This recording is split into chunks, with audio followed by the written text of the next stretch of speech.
March 23, 1983. Middletown, Pennsylvania.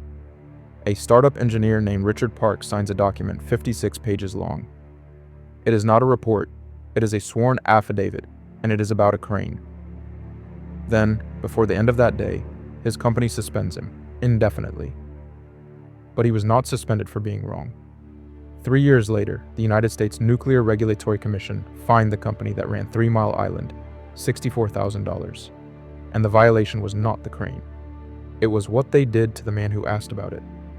This is the story of the machine that was supposed to lift the lid off a melted reactor, and the one engineer who would not sign for it. Everybody knows what happened at 3 Mile Island on the 28th of March, 1979. A valve stuck open, the core of Unit 2 lost its cooling, and part of it melted. It is the most famous accident in American nuclear history. It has been covered by everyone, including a 4-part Netflix series. This is not that story. Because when the cameras left, the reactor was still there. The core was still ruined, and nobody had opened it. That is the job nobody made a documentary about. 4 years of it. Think about what was actually sitting on that island. A containment building, sealed. Inside it, a reactor vessel with a wrecked core at the bottom. And nobody on Earth had ever taken the lid off a reactor that had melted, because until 1979, nobody in America had needed to. To reach the fuel, they had to remove the reactor vessel head. That is not a lid in any sense you would recognize from a kitchen. It is a steel head weighing many tons, bolted down, sitting inside a building that had been closed since the accident. There was exactly one machine on that site capable of lifting it, the polar crane, an overhead crane that runs on a circular rail around the inside of the containment dome. It had been in that building on the day of the accident, and it had been in there, in that atmosphere, ever since.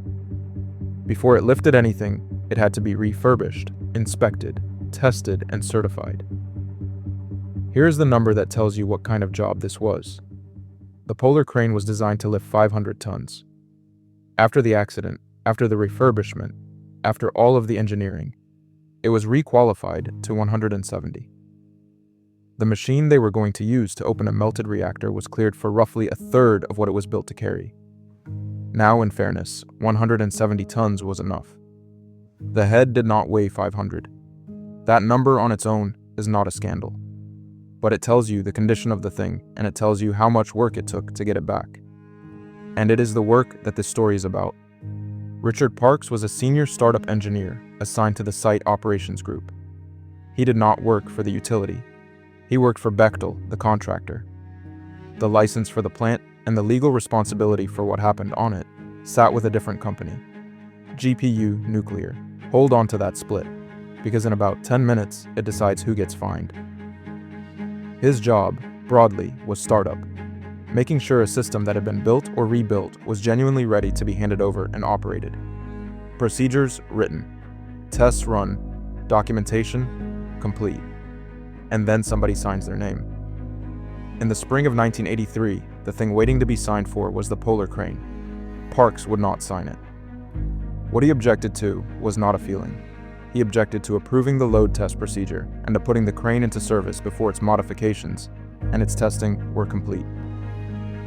His affidavit alleged that management had sacrificed safety-related checks and balances in order to meet a schedule, and that engineering, modification, test, and quality assurance requirements were being violated. And here is something the popular version of this story leaves out. The affidavit was not his first move, it was close to his last. We know the sequence because a federal agency wrote it down.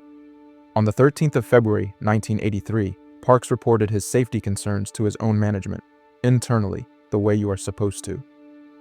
5 days later, on the 18th of February, he contacted the on-site office of the Nuclear Regulatory Commission.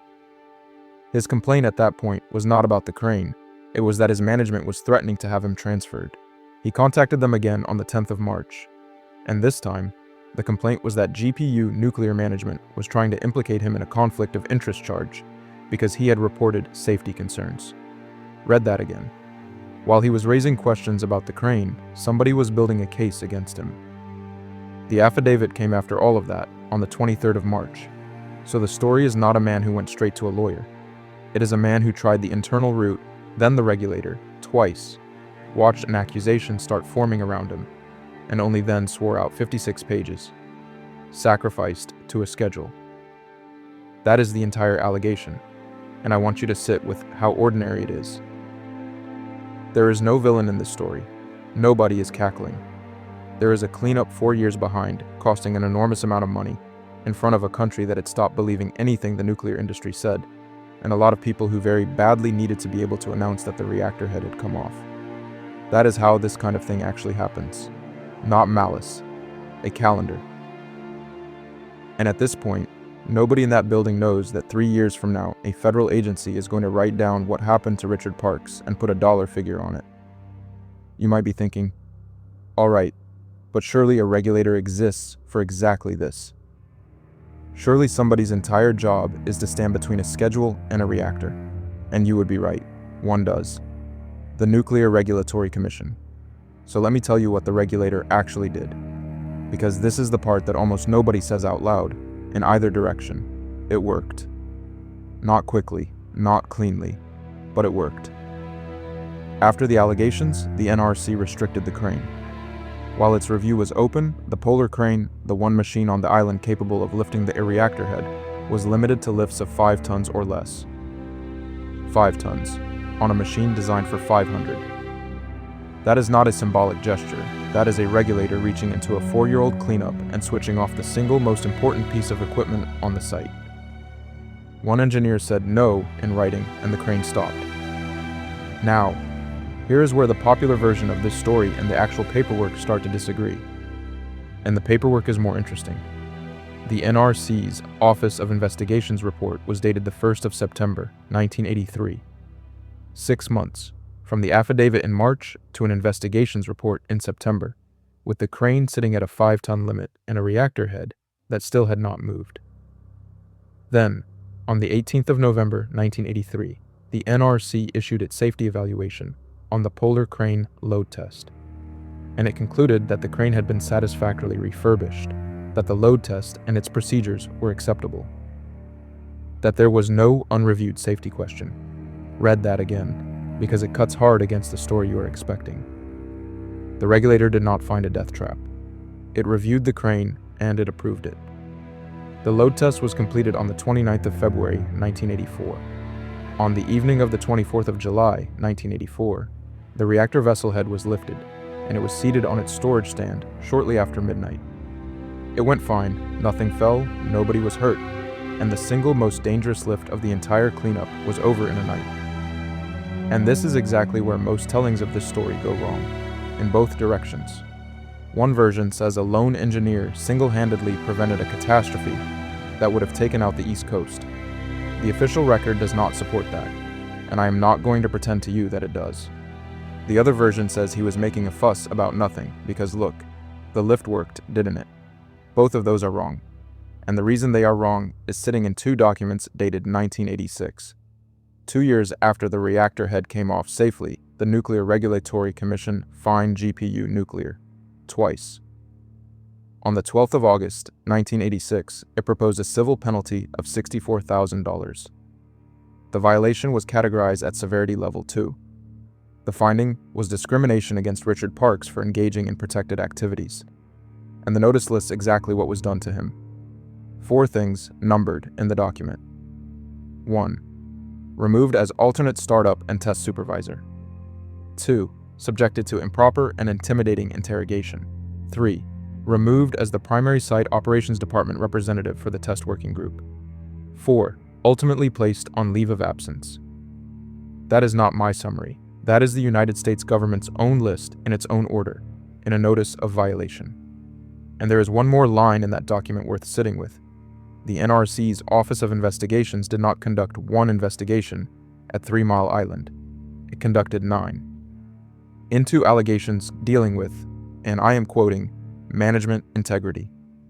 Then, on the 30th of September, 1986, a second fine. $40,000. A separate violation, and this one was about the crane refurbishment itself. The company admitted the error and said it would pay. Keep those 2 apart in your head, because everything depends on it. The $64,000 is not a finding that the crane was unsafe. It is a finding that the company punished the man who asked whether it was. The $40,000 is not about Parks at all. It is a finding that there was, in fact, something wrong with the refurbishment. Neither one on its own is the story. Together, they are the whole thing.